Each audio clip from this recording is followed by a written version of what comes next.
യേശുവിൽ ഏറ്റവും വാത്സല്യമുള്ളവരെ, ദൈവവചനം കേൾക്കുവാൻ ഒരുങ്ങി നിൽക്കുന്ന നിങ്ങളുടെ മനസ്സിനെ, നിങ്ങളുടെ ജീവിതത്തെ എല്ലാം സമർപ്പിച്ച് പ്രാർത്ഥിക്കട്ടെ.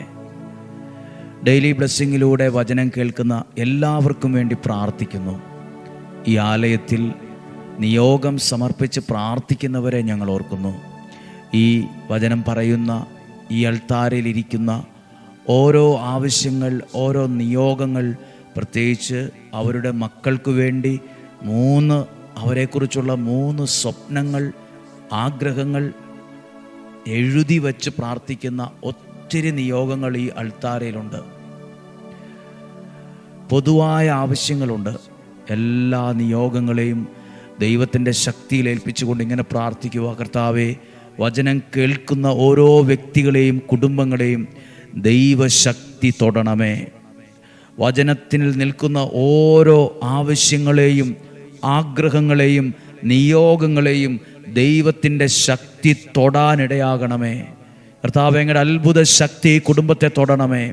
അങ്ങയുടെ വചനത്തിലൂടെ ഒരു അത്ഭുത ശക്തി ഈ നിയോഗങ്ങളുടെ മേൽ, ആവശ്യങ്ങളുടെ മേൽ, പ്രാർത്ഥനാ വിഷയങ്ങളുടെ മേൽ വെളിപ്പെടണമേ. ഈ കുടുംബത്തിൻ്റെ മേൽ, മക്കളുടെ മേൽ, ഈ പ്രതിസന്ധിയുടെ മേൽ ദൈവശക്തി വെളിപ്പെടാൻ ഇടയാകണമേ. പ്രതീക്ഷയോടെ, പ്രാർത്ഥനയോടെ നമുക്ക് ഈ വചനത്തെ ശ്രവിക്കാം. 1 സാമുവേലിൻ്റെ പുസ്തകം 16-ാം അധ്യായം 12-13 വാക്യങ്ങളിലൂടെയാണ് കടന്നു പോകുന്നത്. 12-ാം വാക്യത്തിൻ്റെ അവസാനം എഴുതിയിരിക്കുകയാണ്: സാമുവേൽ അവനെ സഹോദരന്മാരുടെ മുമ്പിൽ വച്ച് കുഴലിലെ തൈലം കൊണ്ട് അഭിഷേകം ചെയ്തു. അന്നു മുതൽ കർത്താവിൻ്റെ ആത്മാവ് ദാവീദിൻ്റെ മേൽ ശക്തമായി ആവസിച്ചു.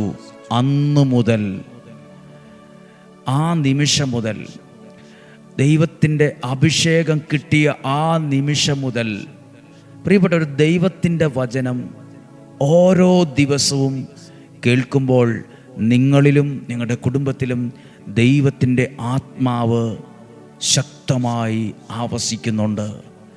നിങ്ങൾ വചനത്തിൻ്റെ ശബ്ദം കേൾക്കുമ്പോൾ കേവലം ഒരു ശബ്ദമല്ല നിങ്ങളിൽ വരുന്നത്, ദൈവം തന്നെയാണ് നിങ്ങളുടെ അകത്തേക്ക് വരുന്നത്.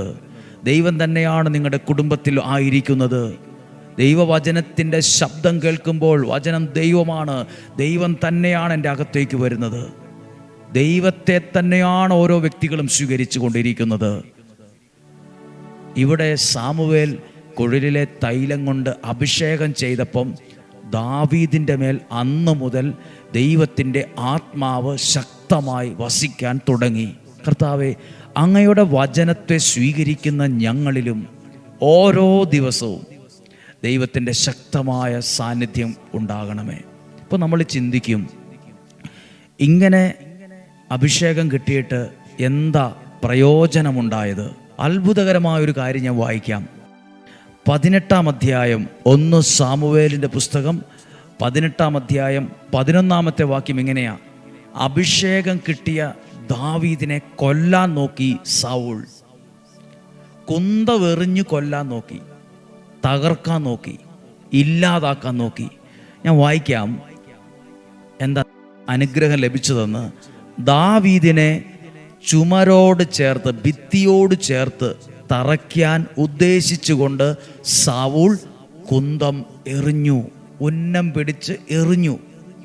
പക്ഷെ അടുത്ത വാക്യമാ: ദാവീദ് 2 പ്രാവശ്യവും ഒഴിഞ്ഞു മാറി. കൊണ്ടില്ല. കൊള്ളേണ്ടതായിരുന്നു, സംഭവിക്കേണ്ടതായിരുന്നു ഒരു അപകടം. ദാവീദിൻ്റെ മേൽ കിട്ടിയ ആ അഭിഷേകത്തിൻ്റെ ശക്തി കണ്ടോ? സംഭവിക്കാൻ സാധ്യതയുള്ള അപകടങ്ങളിൽ നിന്ന് മാറാൻ, അത് ജീവിതത്തിൽ നിന്ന് ഒഴിഞ്ഞങ്ങ് മാറി.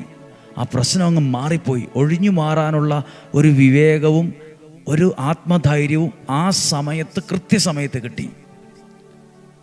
കൊള്ളേണ്ടതായിരുന്നു, അതിൽ തകർന്നു പോകേണ്ടതായിരുന്നു, അതിൽ ഭാവി നഷ്ടപ്പെട്ടു പോകേണ്ടതായിരുന്നു. ഇതുപോലെ പ്രിയപ്പെട്ടവരെ, പല മനുഷ്യരും ഇങ്ങനെ വാകൊണ്ടും പ്രവൃത്തി കൊണ്ടും നമ്മുടെ തകർച്ച ആഗ്രഹിച്ച് കുന്തം എറിയുന്നവരുണ്ട്. ഇല്ലാ വചനങ്ങൾ പറയുന്നവരുണ്ട്, മനസ്സാ വാച അറിയാത്ത കാര്യങ്ങൾ പറഞ്ഞു പിടിപ്പിക്കുന്നവരുണ്ട്, മന്ത്രവാദം, ക്ഷുദ്രപ്രയോഗം, കൂടോത്രം പോലുള്ള ദുഷ്ടശക്തികളോട് കൂട്ടച്ചേർന്ന് കുന്തമെറിയുന്നവരുണ്ട്. അവിടെയൊക്കെ പിടിച്ചു നിൽക്കണമെങ്കിൽ, അതൊക്കെ ഒഴിഞ്ഞു മാറ്റി അതിൽ നിന്നൊക്കെ വീണ്ടും ശക്തിയോടെ നിൽക്കണമെങ്കിൽ ഉണ്ടല്ലോ, കുറേ കഴിവും ബുദ്ധിയും ശക്തിയും കുറേ പണവും സ്വാധീനവും പോരാ, പകർന്ന് കിട്ടേണ്ട ഒരു അഭിഷേകം ആവശ്യമാണ്, പകർന്ന് കിട്ടേണ്ട ഒരു ദൈവകാരുണ്യം ആവശ്യമാണ്. നമ്മൾ ചിന്തിക്കും എന്തിന് പ്രാർത്ഥിക്കണം, എന്തു വചനം, ഇതൊക്കെ ഞാൻ കേട്ടിട്ടുള്ളതാണ്. പോരാ, ഓരോ ദിവസവും ആ വചനത്തിൻ്റെ അഭിഷേകത്തെ സ്വീകരിക്കണം. അതെൻ്റെ മേൽ, എൻ്റെ കുടുംബത്തിന് മേൽ ഉണ്ടാകണം. അപ്പോഴാണ് നമ്മുടെ മേൽ വരാനുള്ള, നമ്മുടെ മേൽ സംഭവിക്കാൻ സാധ്യതയുള്ള പകല തകർച്ചകളും അസ്വസ്ഥതകളും നമ്മളെ വിട്ടു മാറിപ്പോകത്തുള്ളൂ. നമ്മൾ പറയില്ലേ, കണ്ണെ കൊള്ളേണ്ടത് പുരുകത്തെ കൊണ്ടങ്ങ് പോയി എന്നൊക്കെ തമാശയ്ക്കാണേലും ഒരു സാധാരണ ഭാഷയിൽ പറയാറില്ലേ. നമ്മളെ നേരിട്ട് കണ്ണിൽ കൊള്ളേണ്ടതായിരുന്നു, പക്ഷെ പുരുകത്തേലെ കൊണ്ടുള്ളൂ. കുന്തമെറിഞ്ഞ് ചങ്കിനെറിഞ്ഞതാണ്, തകർക്കാൻ എറിഞ്ഞതാണ്, പേടിപ്പിക്കാൻ എറിഞ്ഞതല്ല. തകർന്ന് തരിപ്പണമായി പോകേണ്ടത്, അവിടെ പിടച്ചു വീണ് മരിക്കേണ്ടതാ. പക്ഷെ ഒന്നും സംഭവിച്ചില്ല. കുന്തമെറിഞ്ഞവൻ പിന്നീട് പേടിച്ചു എന്ന് എഴുതിയിട്ടുണ്ട്. അടുത്ത വാക്യമാണ്, കർത്താവ് തന്നെ വിട്ട് ദാവീദിനോട് കൂടെയാണെന്ന് അറിഞ്ഞപ്പോൾ അവൻ ദാവീദിനെ ഭയപ്പെട്ടു. ദൈവത്തിൻ്റെ അനുഗ്രഹമുള്ളവനെ ശത്രു ഭയപ്പെടും, ദൈവത്തിൻ്റെ അഭിഷേകമുള്ളവനെ ശത്രു ഭയപ്പെടും. മന്ത്രതന്ത്രങ്ങൾ ഭയപ്പെടും, അസൂയാലുക്കൾ ഭയപ്പെടും, ദുഷ്ടശക്തികൾ ഭയപ്പെടും. ആരെ? തടിയും തൻ്റെ ഇടമുള്ള ആൾക്കാരെ അല്ല, കുറേ പേര് അംഗരക്ഷകരായിട്ടുള്ളവരെ അല്ല, ദൈവത്തിൻ്റെ അനുഗ്രഹമുള്ളവരെ, ദൈവത്തിൻ്റെ അഭിഷേകമുള്ളവരെ, ദൈവത്തിൻ്റെ ശക്തിയുള്ളവരെ ശത്രു ഭയപ്പെടും എന്ന് പ്രാർത്ഥിക്കുമ്പോൾ, ഇന്ന് തിങ്കളാഴ്ചയാണ് പ്രിയപ്പെട്ടവരെ, നിങ്ങളുടെ മേലൊരു ദൈവിക സംരക്ഷണം ഉണ്ടാകട്ടെ. ഈ വരുന്ന ആദ്യ വെള്ളിയാഴ്ചയാണ്, ഓഗസ്റ്റ് മാസത്തിൻ്റെ ആദ്യത്തെ വെള്ളിയാഴ്ച. വ്യാഴാഴ്ച പ്രാർത്ഥനയുള്ള ദിവസമാണ്, കൗൺസിലിംഗ് പ്രാർത്ഥനകളൊക്കെ നടക്കുന്ന ദിവസമാണ്. നിങ്ങൾ ആഗ്രഹിക്കുന്നവർക്ക് 9 മണി മുതൽ ബുക്ക് ചെയ്യാവുന്നതാണ്. വളരെ വേഗത്തിൽ ബുക്കിംഗ് തീരുന്നുണ്ട്, കാരണം ധാരാളം ആളുകൾ പ്രാർത്ഥിക്കാനായി ആഗ്രഹിച്ചു വരുന്നുണ്ട്. പ്രിയപ്പെട്ടവരെ, ഇവിടെ താമസിക്കാനുള്ള സൗകര്യങ്ങൾ അല്പം കുറവാണ്, എങ്കിലും ബുക്ക് ചെയ്തവർക്ക് ഇവിടെ താമസിക്കാം. നിങ്ങൾ ആരെങ്കിലും വരാൻ ആഗ്രഹിക്കുമ്പോൾ ബുക്ക് ചെയ്ത് കിട്ടിയില്ല എന്നോർത്ത് ഭയപ്പെടേണ്ട, നിങ്ങൾക്ക് വെള്ളിയാഴ്ചത്തേക്ക് വരാം. ആർക്ക് വേണമെങ്കിലും ഒന്ന് പങ്കെടുക്കാം. ദൈവത്തിൻ്റെ അനുഗ്രഹത്തെ നിങ്ങൾക്ക് സ്വീകരിക്കാൻ കഴിയും. ദൈവം നിങ്ങളെ സമർത്ഥമായിട്ട് അനുഗ്രഹിക്കട്ടെ. ഇന്നത്തെ വചനം, അതിലൂടെ നിനക്ക് കിട്ടുന്നൊരു അഭിഷേകവും സംരക്ഷണവും വേറെയാണ്. കുഴലിലെ തൈലം തലയിലൊഴിച്ച് താഴോട്ടൊഴുകി സാധാരണ പോലെ തോർത്തുകൊണ്ട് തൂത്ത് ഉണങ്ങിപ്പോയി എന്നല്ല, അപ്പോൾ മുതൽ അവിടെ നിലനിന്ന ഒരു അനുഗ്രഹമുണ്ട്, അവിടെ ഉറച്ചു നിന്ന ഒരു സംരക്ഷണ ഭിത്തിയുണ്ട്.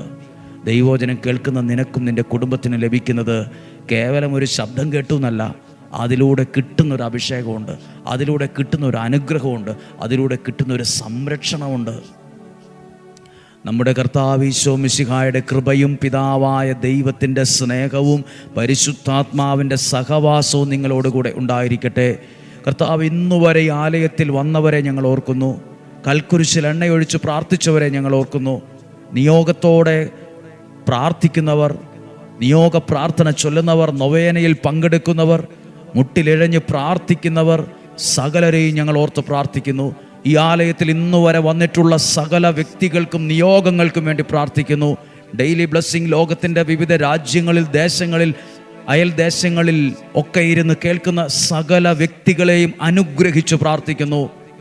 കർത്താവെ, വചനം കേൾക്കുന്ന പ്രാർത്ഥിക്കുന്ന ഒരാളും തകർന്നുവെന്ന് കേൾക്കാനിടയാകരുത്, ആത്മഹത്യ ചെയ്തു എന്ന് കേൾക്കാനിടയാകരുത്, നശിച്ചുപോയി എന്ന് കേൾക്കാനിടയാകരുത്, പരാജയപ്പെട്ടു എന്ന് കേൾക്കാനിടയാകരുത്, വഴിതെറ്റിപ്പോയി എന്ന് കേൾക്കാനിടയാകരുത്, ചതിക്കപ്പെട്ടു എന്ന് കേൾക്കാനിടയാകരുത്. പിന്നെയോ വചനം കേട്ട വ്യക്തികൾ വചനത്തിലൂടെ അനുഗ്രഹിക്കപ്പെട്ടുവെന്നും ദൈവം അവരുടെ ജീവിതത്തിൽ ഇടപെട്ടുവെന്നും ദൈവം അവരെ കൈപിടിച്ച് നടത്തുന്ന അനുഭവങ്ങളും കേൾക്കുവാനും അറിയുവാനും സാക്ഷ്യമാകാനും ഇടവരണമേ. രോഗങ്ങളിൽ നിന്നും, അപകടങ്ങളിൽ നിന്നും, ദുർമരണത്തിൽ നിന്നും, മുപ്പെത്താത്ത മരണത്തിൽ നിന്നും, ചതികളിൽ നിന്നും, വഞ്ചനയിൽ നിന്നും, രോഗങ്ങളിൽ നിന്നും സംരക്ഷിക്കണമേ. ശരീരത്തിൻ്റെ അകവും പുറവും സൂക്ഷിക്കണമേ. രോഗങ്ങൾ സൗഖ്യമാകട്ടെ, ദീർഘായുസ്സുണ്ടാകട്ടെ, ആരോഗ്യമുണ്ടാകട്ടെ, ദൈവാനുഗ്രഹമുള്ള സമ്പത്ത് നിങ്ങളിൽ ഉണ്ടാകട്ടെ. ഇന്നും ജീവിക്കുന്ന യേശുവിൻ്റെ നാമത്തിൽ പ്രാർത്ഥിക്കുന്നു. എല്ലാ കുഞ്ഞുങ്ങൾക്ക് വേണ്ടി പ്രാർത്ഥിക്കുന്നു. അവരുടെ നിയോഗങ്ങൾക്ക് വേണ്ടി പ്രാർത്ഥിക്കുന്നു. അവരുടെ പഠന മേഖലകൾക്ക് വേണ്ടി പ്രാർത്ഥിക്കുന്നു. അവർ അനുഗ്രഹമുള്ളവരാകട്ടെ. ഇന്നും ജീവിക്കുന്ന സർവശക്തനായ യേശുവിൻ്റെ നാമത്തിൽ അനുഗ്രഹിച്ച് പ്രാർത്ഥിക്കുന്നു, ഇപ്പോഴും എപ്പോഴും എന്നേക്കും. ആമേൻ. നാളെയും 5:30 തന്നെ, 5:30 ഞങ്ങൾ ഒരുമിച്ച് വചനം പറയുമ്പോൾ തന്നെ അത് കേൾക്കാൻ അനേകർക്ക് ഭാഗ്യം ഉണ്ടാകട്ടെ. അതേ സമയത്തു തന്നെ കേൾക്കുന്നതും പ്രാർത്ഥിക്കുന്നതും അനുഗ്രഹമാണ്. 5:30 തന്നെ ഒരുമിച്ച് കാണാൻ ഭാഗ്യം, സാഹചര്യം പോലെ ഒരുമിച്ച് കാണാൻ കൃപയും അനുഗ്രഹം ഉണ്ടാകട്ടെ. നാളെ 5:30 കാണുന്നത് വരെ ഉള്ളം കയ്യിൽ എന്ന പോലെ ദൈവം സൂക്ഷിക്കട്ടെ. ആമേൻ.